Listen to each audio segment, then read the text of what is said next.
out to everyone who registered. There we go. To everyone who registered. So if that's either yourself and you do need to take off for another meeting, or if any of your colleagues happen to register and not be able to make it, we'll make sure that they still get access to all of the same content that we covered today. As we start to progress through, please feel free to also leverage the Zoom chat Q&A. We do have a reserved section towards the end of the webinar for Q&A, but if, of course, you have any of those questions, feel free to toss them in at the moment they pop up in your mind, and we'll get to them once we get to that reserved location towards the end. So those are going to be the housekeeping items there. Again, feel free to ask any questions as we progress. Perfect. All righty. So a little bit about what we're doing today. Here at ModernLoop, we are trying to lean in a little bit more with our customers to kind of help pick their brain and bring that to a wider audience and help build a talent acquisition community. We were lucky enough to have an amazing partner within Instacart that we're going to lean into the topic here to unlocking the secrets of maximizing the hiring capacity without expanding your recruiting team. So how we can do that, and then what are some of the solutions that the Instacart team has brought to light.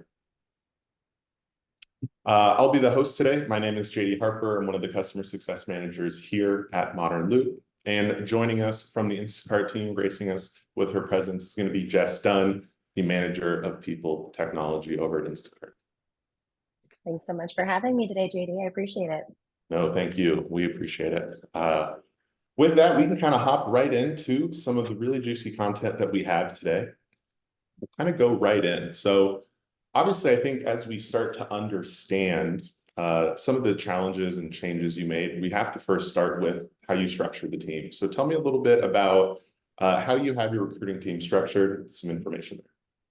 Yeah, totally. I think this does a really nice visual. So we are very fortunate to have 3 incredible recruiting coordinators. We have 16 recruiters. Some of those are sourcers that have upskilled and are now full cycle. And of course, we have some incredible leadership. We have 5 recruiting leaders that really drive the ship in the right direction and have invited me as kind of their manager of technology to help steer the direction that they're trying to go. So very excited to work with all these people, and they're all absolutely, intricate to our success.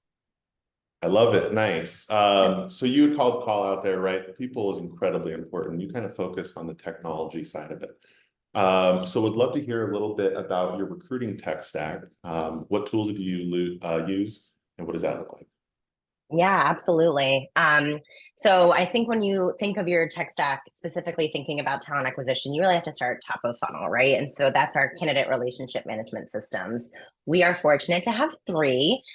We partner very closely with GEM, Seek Out, and I think everybody here, all 93 of our closest friends, know LinkedIn Recruiter is a necessity in this space, as that's where a lot of that top talent lives. All of that flows really effortlessly into our applicant tracking system, which is Greenhouse. I know that they are a core partner with ModernLoop. So again, making sure that all of the data flows through cleanly is incredibly important. And Greenhouse is a huge part of that. We are a tech, company as well. So we have an assessment vendor with Code Signal. And then finally, as we've finished that top of funnel activity and we get into the interview management component, of course, ModernLoop is an integral part of our tech stack and responsible for a lot of the successes that we found over the last 6 months. Nice, love it. Yeah, and I know a lot of the folks who are joining today maybe use one or multiple of these tools. So really cool that you can speak to that. I think it's something that kind of brings all of talent acquisition together, regardless of the industry, is kind of the tool stack that everyone gets to use, which is cool.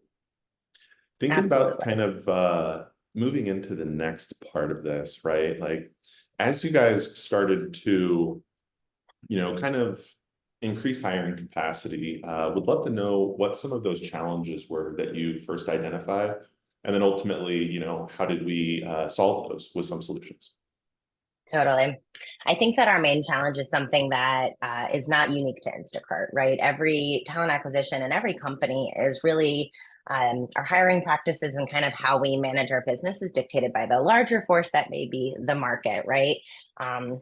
It's been a little bit of a volatile 18-ish months. And again, one of the things that I admire about the team that I get to partner with is even though we're being asked to do a lot more with a lot less, everybody has really stepped up to that challenge and, hitting a home run every way that they can. The solution component of that, of course, is how can you solution against a force that you don't necessarily have a lot of control over, right? That's the market. And my advice after about 10 years in this space with supporting recruiters and their technology and adoption of that technology is you have to evaluate your processes frequently. It's a little bit of that housekeeping item that I think a lot of people implement a system, implement a workflow, implement a process, and they set it and forget it, right? But as the business evolves, the needs of the business evolve, which really require everybody to take a little bit of a step back. The last thing you want to do when we're all running, with scissors, and to say, like, not only does this workflow and process work for our needs and our goals, but do they also fit within the existing tech stack, right? I think doing more with less also means less budget. So really having that honest conversation internally around what gaps are we trying to solve for? We can't have a pointed solution that just solves for one pain point. Again, ModernLoop was a really big portion of our review of how can we solve as much automation during the interview process as possible. And then, of course, setting the team up for the success on whatever the outcome of those, decisions are. I would be remiss if I didn't mention the partnership. I think one of the biggest wins for companies like ours is not treating a vendor like a vendor. You guys are our advocates. You are a big portion of why we are successful. Anytime I implement a new system, I am not the subject matter expert on that system right out the bat, as much as I would like to pretend I can be. So having strong partnerships, not treating it like a vendor, but treating it truly like we're in this together with some shared wins, really sets the whole team up for success and an enthusiastic adoption process as well. So I know that was a little high level, but I think it's one of the core things that a lot of businesses miss is just taking a step back and checking their ego and saying, the process might not be the cleanest, and where can we really identify where those gaps need to be filled and which vendor can fill those gaps. No, that's awesome. I really like the last point you made there about having a partnership with those vendors, right? I think especially as different initiatives change within the industry or within your company, right? Maybe that tool could be a little bit better, right? Could be a little bit more editable to your process, and I think where that two-way street really helps pay dividends to come in. So, love that call out there. Sure. Kind of on this next one, right? I'd love you. If you could walk us through some specific strategies that you have employed to increase or essentially triple your interview volume without expanding the recruiting team. What did technology play within the ability to scale there? And then are there any tools or platforms that were particularly instrumental, and what are those kind of shining lights? I mean, Matt, hint is it's going to be a lot of ModernLoop is really helping us fix a lot of the gaps within our processes. But I think one of the bigger things is as soon as you start to get the initiative of do more with less and get scrappy, everyone's heard that. I'm literally probably preaching to the proverbial choir on this. We had to look internal. Where could we upskill? And I mentioned our sourcers have upskilled, and most of them are doing now full cycle recruiting, which is just really cool. We also had to look to our internal partners. When I started supporting talent acquisition through a technology lens, a lot of the initiatives were not to involve the hiring manager and the hiring manager's team, right? We kept them really tight just for the interview process and tried to eliminate them from, being a part of some of the top of funnel or bottom of that funnel activity. We didn't have a choice. We had to invite these folks on as part of the entire candidate life cycle. Where ModernLoop really played a crucial role with this part particularly was the interview training. So the shadowing and the reverse shadowing. I think, again, life happens. I think nobody is partial to that. There's kids have to, get sick, or dog has to go to the vet, or whatever life throws at you. So being able to very quickly have a system of record that will show me not only who is capable of doing an interview for a particular department or level, or skill set, but also having alternates being readily available and being able to identify who those alternates are. And then prior to implementing ModernLoop, we had a very clunky approval process to onboard new interviewers, something you don't really think about when you think about optimization, right? Spreading the wealth and the ownership of the candidate lifecycle out.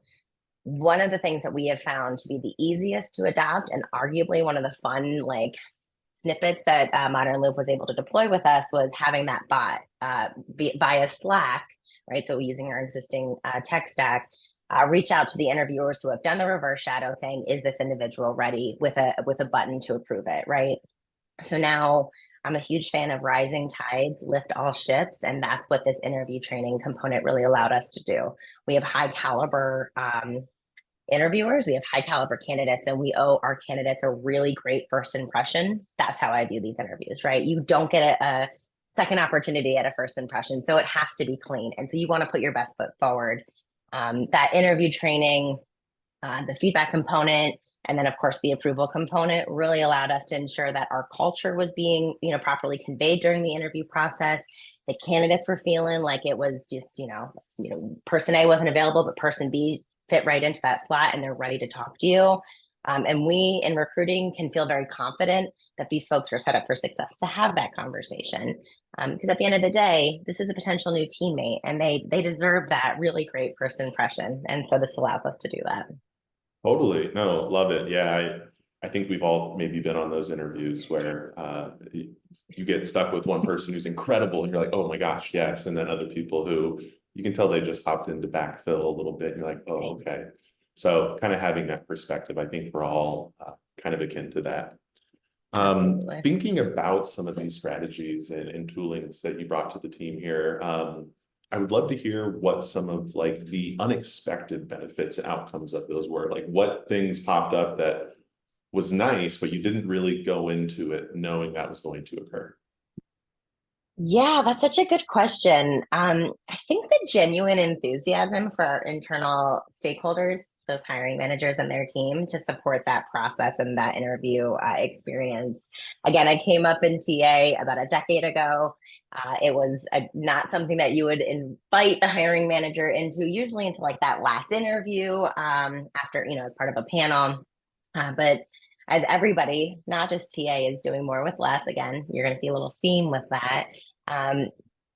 These folks have really stepped up. So they're very enthusiastically doing the shadowing and reverse shadowing and like gamifying it, which I did not expect, which I mean, if anybody here does any kind of system adoptions, gamification is like the quickest way to anybody's heart, like make it a challenge and all of a sudden everybody's on board. So I was really impressed by that just genuine enthusiasm to ensure that candidate experience, ultimately the employee experience, is a really good one. So that was shocking to me. It probably shouldn't have been, like, it's incredible, but again, just coming from like some old school thinking, it really opened my eyes to like everybody is responsible for recruiting. Like we're all part of this family, and just going back to like that best first impression. So really set the stage. Nice. Yeah, love that. I mean, I think it takes a village, right? It's kind of the old adage. Everyone plays a pivotal kind of part within that candidate journey, especially getting them through the door to offer. So totally would not disagree in any capacity. Thinking a little bit more about the candidate experience, what were some of the things that you guys instituted to really ensure a solid candidate experience while ramping up hiring volume, right? Because you have the same number of people doing more, and we don't want the candidates to kind of feel that. So would love to kind of hear what some of that is. Well, it's going to surprise nobody, but the goal there is as much automation as possible. This is where that honest conversation on your process will really become quite fruitful. What administrative tasks are being handled? That was kind of one of our core questions. And we were able to, via the Chrome plugin, support our recruiters self-scheduling their recruiter screen, something that was previously a very manual effort in terms of reach out.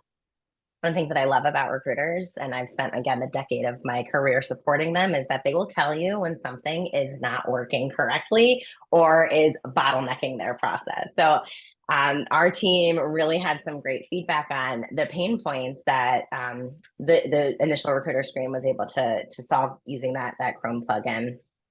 Outside of that, making sure that we are highly communicative and having high touch. I think prior to this, we didn't have a interview team that was able to communicate kind of cohesively, right? You could, of course, spin up a Slack, group and chat away, but that's again another administrative task that then the recruiter has to take on.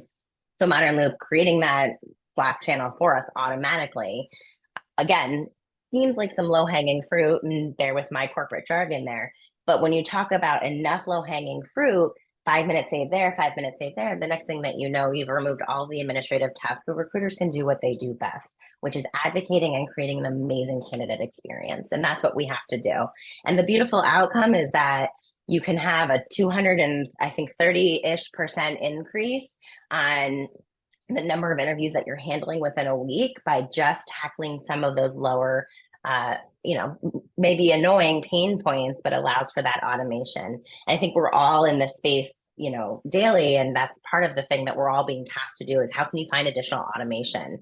That's where that partnership comes back. And I hate to go back to sounding like a broken record, but one of the things that I enjoy working with you the most about, JD, is we'll come to you and say, hey, we're trying to solve for X. It doesn't look like there's anything that's maybe, standard as part of the platform. Can we pick your brain? And you're very willing to go and say, hey, if you do, the task and using the queue, you may be able to solve for this. And then the next thing we know, we've saved an hour and a half of recruiters' time per week, per recruiter on these types of tasks. So yeah.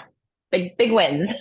Love it. No, absolutely incredible. Just to speak to a little bit of kind of what the attendees here are seeing on screen, we did a little snippet of Instacart scheduling data on a week-by-week basis. And going back to August of last year, the same size team was facilitating about 168 on average interviews weekly.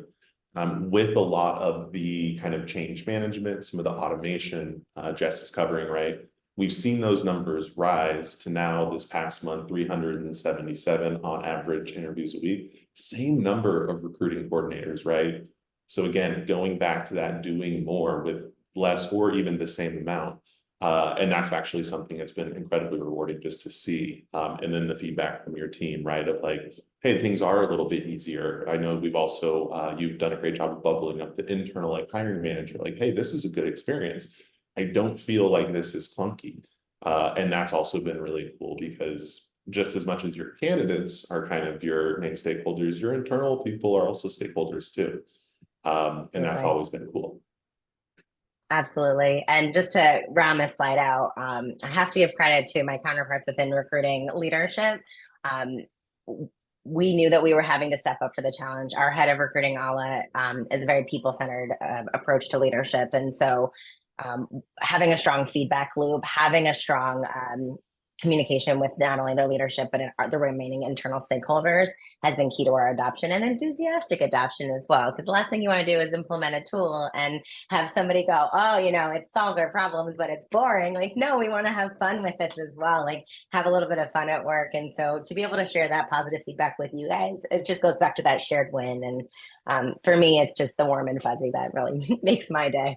Oh, I love that. Yeah, I'm a big fan. You gotta like your job at the end of the day. And if you can find joy in any aspect of it, I'm all for it. That's incredible. Absolutely. Alrighty. So obviously interview volume is a pretty easily tangible thing to measure here. Would love to hear about maybe some other KPIs or metrics that you guys tracked success for that hiring scalability and efforts you guys kind of implemented. Yeah. Metrics, I feel like used to be a very dirty word because we were tracking things manually on like a Google spreadsheet, specifically when it came to recruiting. So to be able to just have metrics in a system of record alone was a win. So I don't want to undersell the win of having that. So clean data, as I mentioned earlier, when we're looking at the tech stack, really helps us report on not only the ROI when you and I are having types of conversations, but also allows us to do the number of interviews per week, which is a huge metric for our recruiting coordinator team, something we were previously tracking on recruiting, like on a Google Doc. That comes back to capacity, comes back to that people-centered approach. And then having the task component enabled us to have I want to say like the cleanest candidate experience possible, because we can very clearly see the on-site, we can have high communication through the templates within the Modern Loop, the ones that were created as part of the standard offering, the package out of the box, and then the ones that we created ourselves. Again, all of I love like the easy reporting, clean data, plus the ability to track these things, plus the ability to have a really clean candidate experience. That first impression just genuinely led to this these shared wins, this positive outcome. Our recruiting coordinator to recruiter ratio didn't change, but we did have an average of 200 plus increase in interviews a week. And so the only way we could do that would be having a system of record with a really clean metrics dashboard that really allowed us to have that oversight. So other types of metrics that we calculate, obviously the number of interviews per week, how many reschedules are happening? A lot of people don't think that that's a clear qualifying metric. But again, if you go back to that candidate experience and that first impression, knowing how many reschedules are happening, why reschedules are happening, a little bit of accountability there is just huge. So that's been a really big win, not something we were ever previously able to track. I think that this all then leads to that number of hires per month, which is our main KPI. How many recs are we closing? How many, seats are getting filled? A lot of times I think people don't think of an open position as costing them money, but we know that having an open rec is bleeding the business dry, because not only do you have other people having to manage those tasks and have that oversight, the cost of vacancy is a real metric, right? That really occurs. So celebrating those wins and having a quicker close or time to hire rather has been absolutely paramount, and something we celebrate every month on our recruiting all hands. Oh, I love that you guys put that on a spotlight. It's obviously akin to all of the hard work that the team does.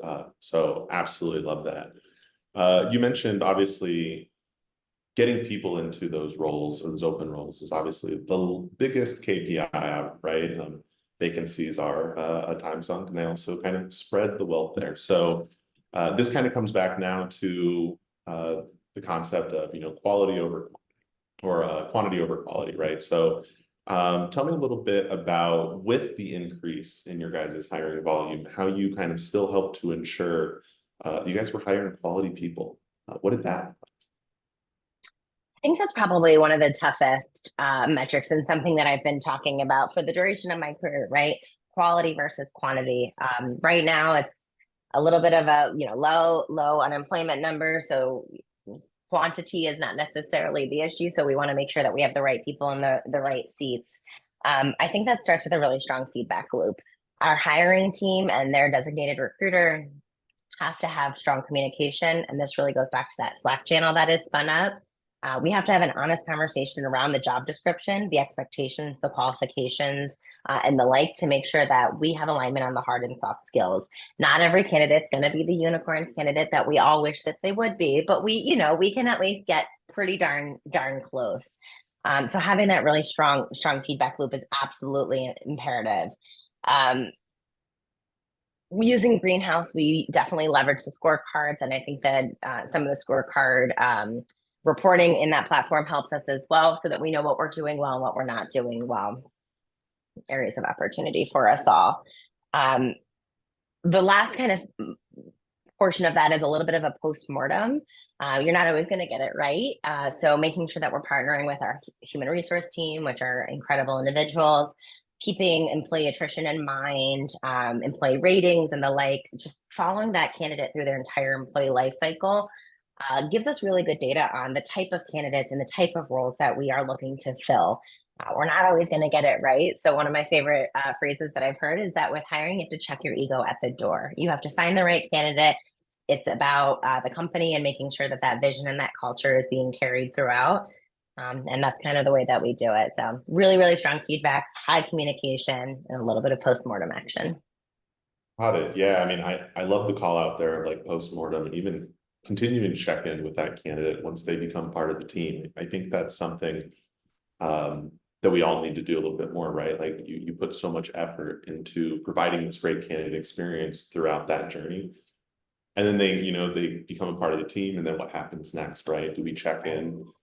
Did we provide them all the things that we said during that experience? And I think that's something that is going to be obviously very pivotal as we start to think about, long-term candidate retention, so that it's not that revolving door that I think we've seen sometimes at some places, and having that kind of be ingrained in not just the hiring experience, but also the company kind of values, right? Let's lean into that, I think is going to be something super neat. Well, and Before, I think the culture plays such a big part of that too, right? So not only that post-mortem, but we know that a great candidate experience and a great onboarding experience leads to a great employee experience, and good employees know good employees, right? So now I'm feeding my pipeline with great referrals from great people, and it's all this self-fulfilling prophecy. So really it's just that full cycle. And it brings me a lot of joy when like we bring somebody on and they know a friend and they refer a friend, and then that friend ends up being the unicorn too. And now you have just a company full of awesome people. So oh yeah, leveraging your employees' networks is probably the best way, right? It's kind of already tried and true. You get that real information about, is this person a good worker? Are they motivated? Do they align with certain values, right? And that's always something I know every company I've worked at, it's always like, hey, if you know someone and they're good, bring them on over. So yeah, definitely resonate with that. As we kind of wrap up here before we start hitting up some of these questions, any last things you kind of want to highlight that maybe we didn't cover in any of the questions or slides?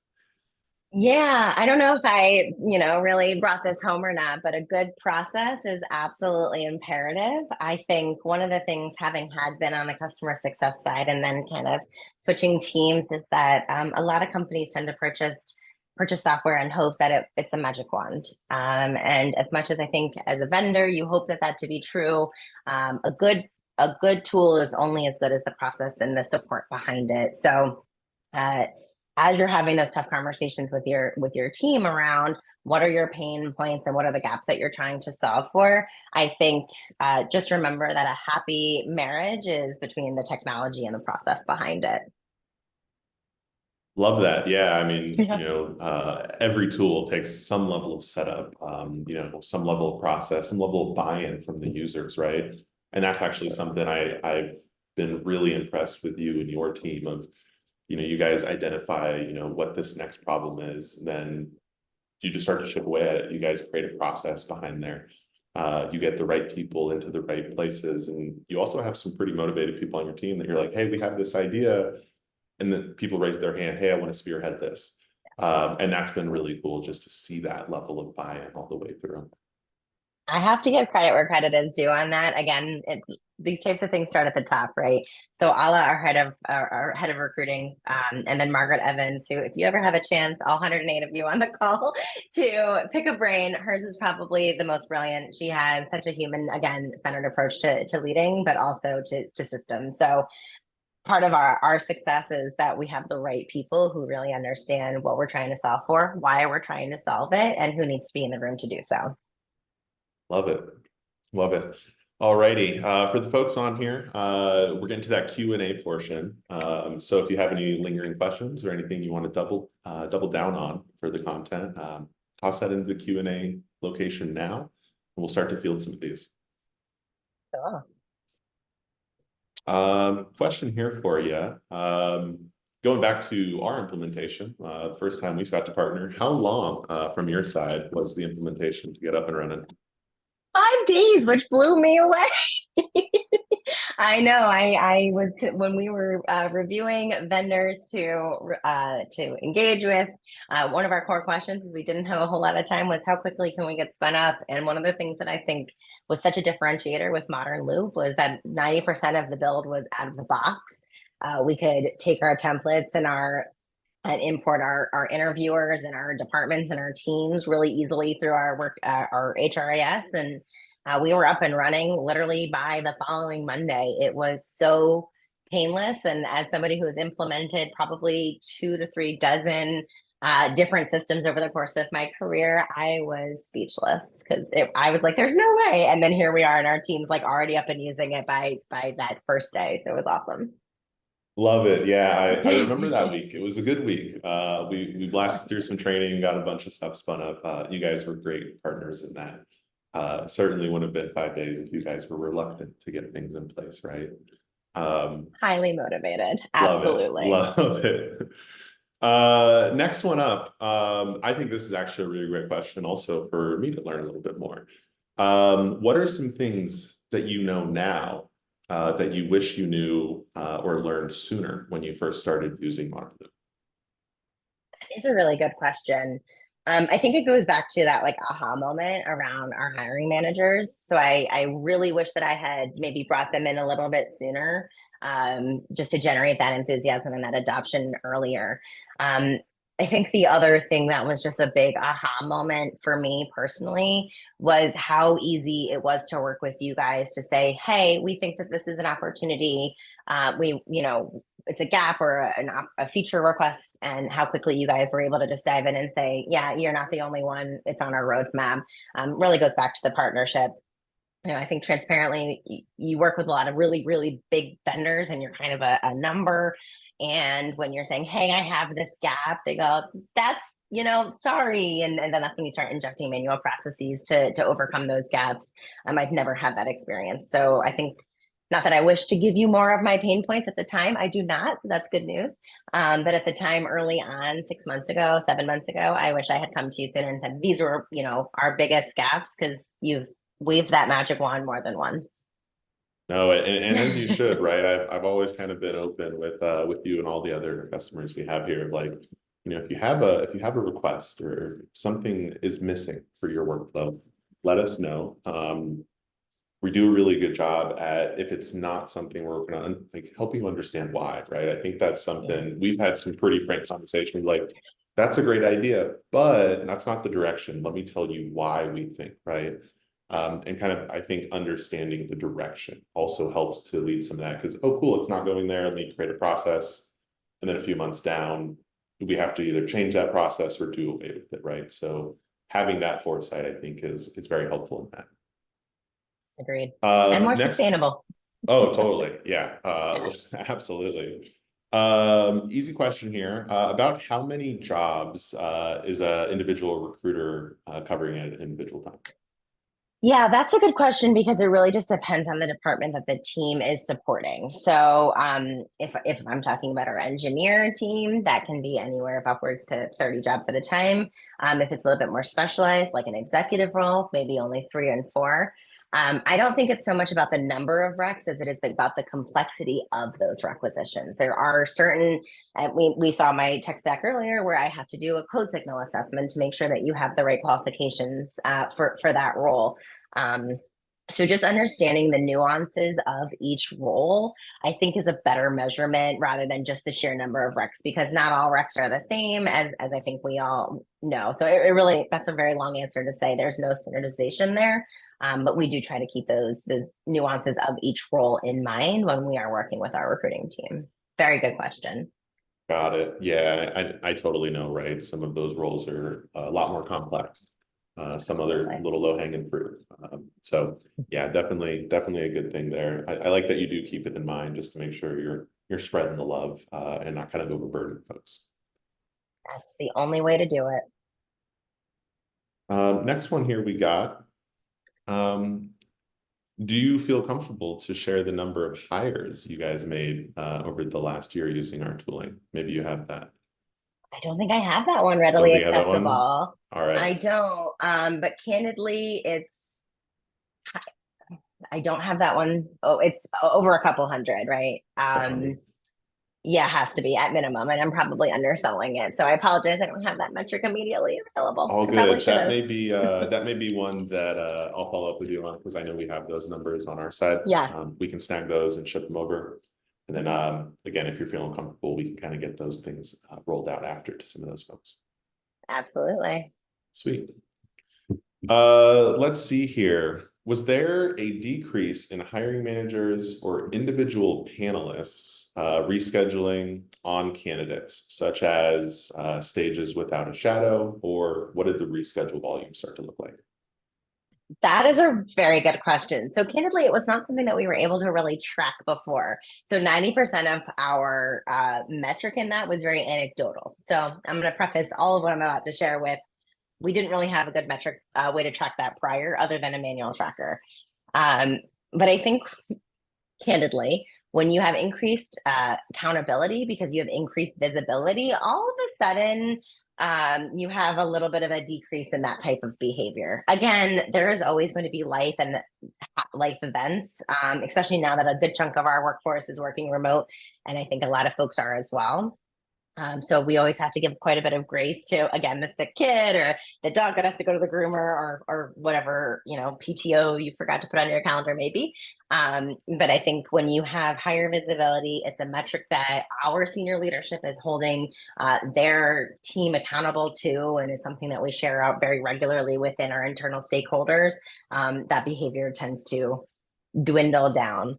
So anecdotally, it was quite high. I don't have hard numbers because it wasn't something that we were properly tracking, but it's been something that has decreased, I think, rapidly and for the betterment of the candidate experience. So very good question.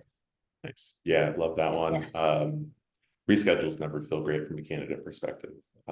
So yeah, reducing Absolutely. those, absolutely incredible. Let's see here. Next one. I actually, again, I like this one. Have you found any creative or unique ways to use Modern Loop? Is there a function or a capability that you think is underrated or underutilized? I gotta give that Slack bot and the Chrome plugin like some love. Some of the feedback that I hear probably the most from our recruiting team, again, they're very open with their feedback, which is why I just dearly love them, is that it's painful to go from multiple different platforms and tools just to be able to do their job. So having that Chrome plugin, allowing our recruiters to adopt self-scheduling really easily right from within Greenhouse was a game changer. I can't stress enough like how much less friction in the recruiter workflow that allowed us to have. And then circling back to the Slack bot, it was something that I think we said was best practice prior to onboarding ModernLoop, but there was not a real way to like ensure that was happening, if the full hiring team was added, or if a alternate interviewer was added, that individual was added, right? It was all a manual effort going back to those administrative tasks from that recruiter. So just having that single point for the entire conversation, and those threads can get so long.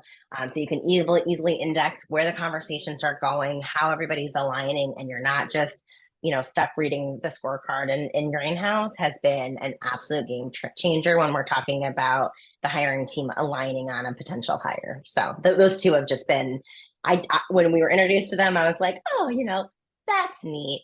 And then we get to see it in action. I'm like, that's really cool. I actually remember back to when we were onboarding you and we are going through that training, and you were like, hold on.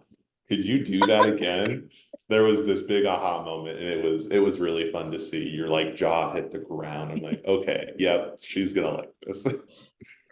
I'm telling you, enough of those little things add up to a lot of big changes. And that was one of the ones that I was like, this is a differentiator. This sold me on this product. Like, we're going full steam ahead. So Love it. good question. Yeah.